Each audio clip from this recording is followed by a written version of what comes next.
Here is a picture of the day we were leaving to catch the plane.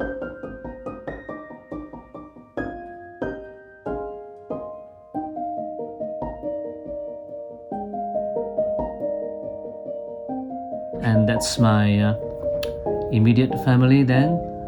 I'm fourth from the right.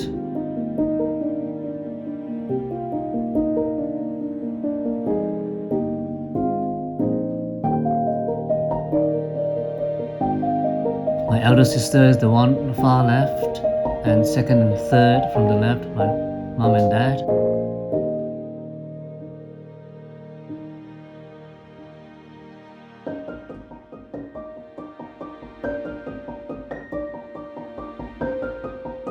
And my two brothers and my sister next to me, and the gentleman in the white shirt, he's my grandfather.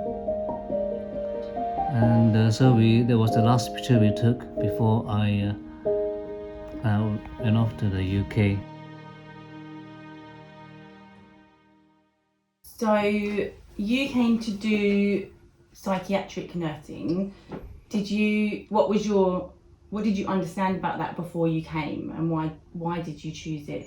And did it match up to what you thought it was going to be like? Well, basically, I did not have a clue about what psychiatric nursing was about. What I understand about it was that there were people, well, suppose in colloquial terms we call them mad, and they could be violent, and that's about it really. And of course, when we started training, and then you start learning about the various types of mental illness, like somebody with schizophrenia, depression, manic depressive illness, neurosis, and etc., etc. And you then begin to realize that what the hell are they talking about? And so we just plod along and just listen to what the tutor has to say. And of course, you start learning more about what it was like when you start working on the wards and working with the patients. You begin to sort of have an idea what it was all about. A bit of a shock? Was it not what you were expecting, or were you sort of feeling a bit out of your depth, or you just were going along? Oh well, definitely. We just, try and understand what it was all about, and it was difficult initially, but you just, like everything else, just get along, and because what you read in the books or what you're being told is quite different to what you see on the wards. So you just have to learn from your experience and try and match theory and practice and make some sense of it all together. And it did come as a shock initially, and sort of pleased to know that they were not all aggressive, or like you had this initial perception of what psychiatric nursing was about. It also became sort of interesting in a way that why people behave and think as they did at the time. Yeah. And why did you choose that? Was that something you had heard of, or was it what you got put down to do? Or I think it's funny enough, I did want to do psychiatric nursing even though I didn't know much about it. I suppose I was quite interested in people's behavior. That's about it really. And you hear from your friends and they say that it's interesting, so we just follow on with that. Yeah. so you had as well Auntie Jenny, your sort of cousin, who had come before you, and she was doing psychiatric nursing. Is that She right? was, and she did give me a lot of information and explain to me what it was about, and it sounded, there was something I could manage. So that was how I chose it in the end. So what were your first impressions when you literally got off the plane and got here and got to Several's Hospital? Well, my first impression was everything was strange and surreal, and everything was different. Buildings, environment, people. I've never seen so many white people in my life. So Had you seen any white people before, like in real life? occasionally you see a few foreign tourists in our country, but that was about it. But we are talking about hundreds of white people, in the railway station. There was a chap, a taxi driver, I think. He got a placard with my name on it, and so I went to meet him, and we introduced each other, and then we went into his black London taxi, which was rather odd to me, and he drove around London all the way to Colchester. And oh no, that's incorrect. He drove me all the way to Liverpool Street, and told me how to get on the train. Were you scared? So yes, there was lots of luggage to carry. So anyway, I got So on you're it. totally on your own at that All point. on your own, and you just just get on with it, and feel rather odd all the time. And so it took. Well, one strange thing happened to me was it took me to Colchester train station, and I got off there, and because I had so much luggage, I put some of my luggage on the platform and went back for the other one. And so I went back for the other one, and by the time I could get out, the door was slammed shut by one of the porters outside, and the train took me all the way to Ipswich. I said, "Oh my God, what's going on here now?" Oh, I So didn't my know that. luggage, my bags were left on the platform in Colchester. By the time we get to Ipswich, I got out, and I went to the office and visit one. There were some members of staff in there. Oh, they were quite elderly guys. They were quite friendly British rail workers in those days. And I told them what happened, and they asked me what my name was. I told them my name was Ho, and they all started laughing. Ho, ho, ho. You say, "Are you related to Ho Chi Minh?" I think this wasn't long after the fall of Saigon happened, but they were very good. They pointed me in the right direction. Apart from taking the mick out of you in your well, it's time all of right. need. Well, I was too tired and to realize the joke, but I suppose I did realize that it was a joke. So by the time I got to Colchester and I got off the platform, I was surprised to see my bags and luggages were still there, and So that's about what, half an hour journey away? about 40 minutes, yeah, same time. Well, it was a bank holiday Monday in August, I think. So, and I was really sort of surprised. It was about 7:30 p.m. in the evening, and it was still so light. And there was another strange experience for me. Because in Malaysia it gets dark every day at 6-ish or... 7:30, 7 o'clock. It would have been pitch black by then. But anyway, I was surprised, really surprised to see. Well, thinking back now, if it was today, those bags would have been removed and destroyed on the platform. But anyway, and it did sort of, make me feel happy that in England people don't steal your things. But I don't think it would happen today anyway. So that was how my journey ended at Colchester. And Okay. And then is there anyone there to welcome you or kind of show you the ropes when you first get to your room? Initially, I went into a phone box and phoned my cousin. But of course, that guy Who was there already? No, she wasn't there. I think there was. Well, I remember now. I think the plane from my home country was delayed for many hours, and of course, it's more than likely that my cousin had been to the station and did not see me there. Obviously, now you've got the internet. You could always check what time the plane. Or like mobile phone and just That's tell right. each Yeah, other. you can check now, but in those days you can't check. You couldn't check. So anyway, I got into the phone box and tried to phone her, and she gave me the hospital number. I phoned her, but there was the other chap on the other side of the phone. The reception, but I don't think he told me to phone the nurse's home, but of course I haven't got the nurse's home number. So then I was thinking, what shall I do now? So I just stood there and wait. But in the end, I think she did turn up. I don't know how long, but anyway. And then we met. That was how we met, and then I explained what happened. Oh, so you were really relieved to see her. Yeah, that's right. And Yep, and they showed me my nursing accommodation. They showed me where I was supposed to be. Now, how did I get there? I think she must have informed well, in those days we had a home warden, so she must have informed the home warden who then took me to my accommodation. Thing was, next day was the beginning of the training day. Well, Straight away. theory, lessons started the next day, but I was absolutely tired and jet lag. jet lagged as well. And I think it was good because the home warden came the next morning and knocked on the door quite early and told me I had to be, in the school by 9 o'clock, and she would come back and take me there when I got washed and dressed.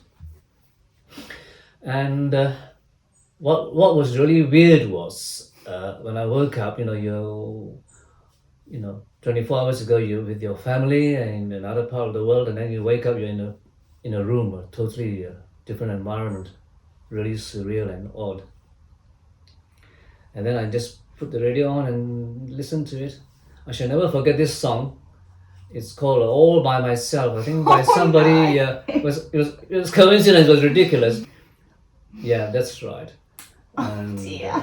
All by myself. Anyway, so that was it. So well, of course, that made you feel mood. emotional and all that. But anyway, the knock on the door broke all that, and we went straight to the school. Oh, when did you cry then? Well, yeah, cry a little bit, but Oh, no time to howl, if you want to. But anyway, went to the school, and that was another strange experience. There must have been about 100 of us, students and pupil nurses all together. So was it different international students? Yeah, that was when you met people from Africa, Mauritius, the Philippines, well, Malaysia as well. And Some white English Malaysians. students as well, or were you Some all... English, yeah, a lot. And they all grouped together, and there was this, what we call the allocation officer. He was in charge of allocating the trainees to various various departments or various wards. But he gave us an introduction anyway about what was to be expected. So, so this is an English guy. He was English, but I learned later that he was a Glaswegian bloke, and I hardly understood what he was talking about. I said, is that how they speak in England? But anyway, that was good. So was it the spoken English different to how you had experienced it in Malaysia as well? Very, very different. Yeah, of course. It's more, the English way is sort of more proper English, and like you would listen to, on the news or in an English film, something like that. But that's what you were used to. Yeah, that's what we listen to. But of course, when you hear it directly from somebody, it's especially Essex as well. Yeah. Staying on that theme of the language and everything, were there any? Yeah, you mentioned before some colloquialisms that you got confused about at work, especially. Yeah, the colloquialism obviously was totally something which I didn't know about. For example, I was working on an elderly person's ward, and this patient said to me, I want to spend a penny. And I replied, I haven't got any money with me at the moment. He says, no, you bloody fool, I want to go to the toilet. Okay, now I've got it. What he meant. And there were other issues to do with, I later realized that it could have been a racist remark. We went with a couple of my English friends, went to a pub and to have a drink. And she asked me, what's your tipple? Tipple? I said, just sort of shook my head, and my colleague said to me that, look, she's asking you, what would you like to drink? Okay, and then this woman was sort of now I realize she was being sarcastic. She was sort of saying, I guess you are a friend of Bruce Lee. If you are, you can get a free drink. So I didn't reply to that, and I just gave her a smile, and that was it. So there was just a few examples, but I'm sure there were others, but I can't remember at the moment. But you soon learn about this way of speaking after a while when you start to integrate with other people. What often people are sort of jokey and Could be jokey, it could be sarcastic, and but having married an English girl at the time, then I sort of integrated with their family, and they begin to sort of pick up, phrases of how they express certain things, and then you got the break, and her father was in Suffolk, and then also had a different accent, so you begin to pick up all these various accents as you go along over the years, and you know begin to understand them. Even now, I find it very hard to understand, a Geordie or a Glaswegian, because the accents are really heavy. So, but that's how it is. did you find it was a bit hostile then?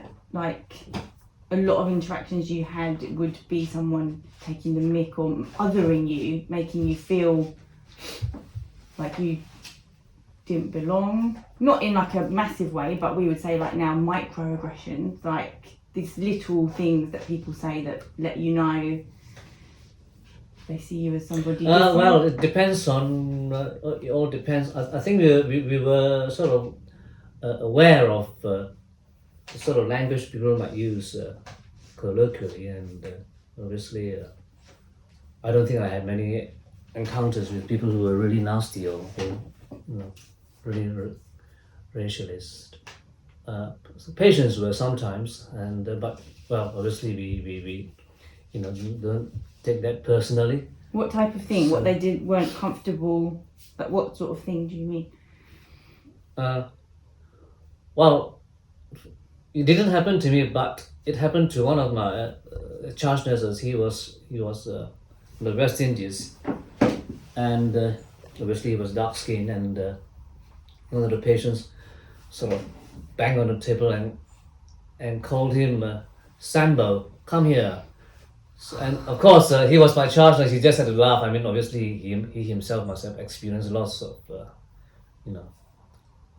unfriendly remarks or insulting remarks like that. So he just laughed. And did you hear that? He said he called me Sambo. And that's what my charge nurse said to me. So I mean, these things happen all the time, but So there wasn't any sort of pathway to complain, or it wasn't even something that really, there was just something you had to, was part of what was the in those culture, days, no. basically. In those days, no, you won't get any kind of support system as such, but you just have to face and take it. Even if you mention it to a friend or a nursing officer, I mean, they will probably have a good laugh and say, look, don't worry about it, and that sort of thing. Nothing will be taken against the other person. Yeah. That's sad, isn't it? Or was Well, it how not times really? have changed, isn't it, nowadays? You say something like that and somebody could get disciplined or get the sack, You never heard of anything like that happening. You never heard of, I don't know, you never felt like if you went and complained that would be taken seriously about those kind of issues, Sorry again? like sort of discrimination issues or Well, racism at work. Wasn't there was really, nothing like that. I mean, those became laws, and it discrimination act that didn't come into, I don't know, the 90s. So before that, everything goes for everybody. Who wants to say anything to anyone really, and get away with it. And then were you working with, was this guy that said that an older person? Is this the more geriatric patients or not? Well, I don't know. Sometimes the young ones as well, the younger adults say that as well. So you get it everywhere. So it's not. But we had a very good, in ourselves, a good support system, because with all the other foreign nationals, we got on together. We joke among ourselves. There was a social club in the hospital, and that was where we could all get together, have a drink, share our stories and laugh about things or get angry about things. I think it was quite good. It's in the end you let off steam and that was it really, and go back to work. But on the whole, I would say that overall the experience has been very good. I mean, those minor few, those few unfortunate sort of incidents, you just have to ignore it and get on with your life. I mean, I think that's how we were taught to, to live really. Or But learn do how some to people live. feel angry because it's like you've come here to fill these positions that are helping people, and perhaps there's a shortage of people that want to do it here? Does that make you feel? I've never experienced that. Anybody come to say to us that you've come to steal our jobs, or like you hear nowadays from other foreign nationals coming here. Or do you feel like resentful that people were seeing you as not belonging when you have come to literally help in the health service? I think they see that you're foreign, but that you are doing a good job at the end of the day, job that most people didn't want to do in those days. So I didn't feel any. I don't think I felt any kind of resentment from the English, people I've come across. But did you feel resentment that people had those feelings? Well, I Being racist to people that had come to help them, basically. I think that was a very, very minor point. I suppose it didn't happen to me a lot, so I can't, maybe it happened more to other people. I don't know how they felt. I guess they would have just got on with it as best as they could. And I think just to bear in mind that you have come so far away and you've come to, seek your employment and get a proper job. I think people are very, I would say they're pretty resilient, and reach the objective of becoming a trained nurse at the end of the day, and ignore all what's been going on, even the unkind things that happened to them. Yeah. Do you want to talk through a bit what life was like in the nurses' home? Yeah, it was. Well, I would say we had a great life in the nurses' home with a lot of different people living together and helping each other. And we were initially there was a home warden. Well, who was in charge of. There must be hundreds of us, I think, a couple of hundred of trainee nurses at the time, and her job was to make sure that we all settled in, and she was like a, what should we call that? Liaison, kind of. Liaison, or anything that we moan about. What auntie? What do you call that? There's a term for it, isn't there? Agony aunt. Agony aunt. Yeah, we go and see her, and tell her, or she will come and check on us that we are settling in, and the other good thing about this was because of the different nationals, you try all kinds of different food. African food, curries, from Bangladesh, from the Mauritians, they all cook curries, and then we've got our Chinese cuisine, so we. So could you cook when you got here? Presumably. I did not know how to cook, not even fry an egg. So who taught you that? Like those people, and then you say Auntie Jenny as well helped. She did in some way, but I think there were a couple of Malaysian guys. We were staying together, and they taught me how to cook. A few times I burned the rice, and they were not very happy with it. But I soon learned very quickly not to burn the rice and not to burn anything else. Rice cookers, or just cook it in the saucepan? We do have rice cookers, but I think we just did it in a saucepan. I never bothered buying a rice cooker. I think that's why we burned the rice. But you soon learn how to do it. Yeah. Was there anywhere here? I mean, by this point, 1975, were there like Chinese takeaways or not really? Nowhere you could buy Chinese food, or probably not Malaysian yeah, very food, very definitely. few. Or Chinatown, I suppose. Well, where we live was a small town, and everything shuts at 5:30. And I think there was only. I don't think you can get much foreign food from the supermarkets. If they were in tins, I think, and I don't think you could I don't know. I can't think of any foreign. I mean, like pak choy, for example. I don't know. Not in our town anyway. We won't be able to get that. But if you went to London, you would be able to get it because there's a big Chinatown there. And there was only one, if I remember correctly, one Chinese shop there. I think selling Chinese ingredients. And there were only two Chinese restaurants, I think, in those days. But of course now we got all sorts in the town, all sorts of eating places, different eating places in town now. So, But a different culture, isn't it? Like in Malaysia, you've got all the hawker stalls and sitting out till whatever, any time of night you can just get some food, cheap, lean, like delicious. That's a good point, because we were so used to eating late at night outside the stores. You just walk out, in your home country, you just walk out in the middle of the night and something is open, you can just go in there and have something to eat. But here everything was shut at 5:30. The restaurants, I think some of the restaurants are open in the evening.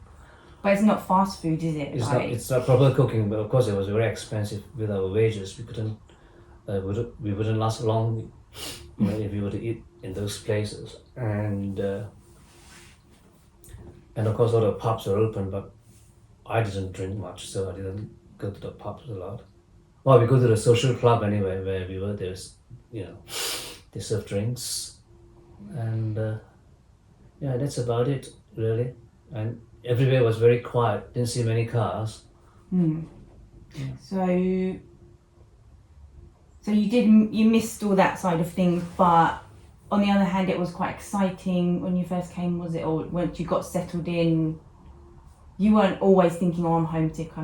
You were having fun as well." Or? No, a bit of each actually. But the thing I personally would miss most would be the eating outside.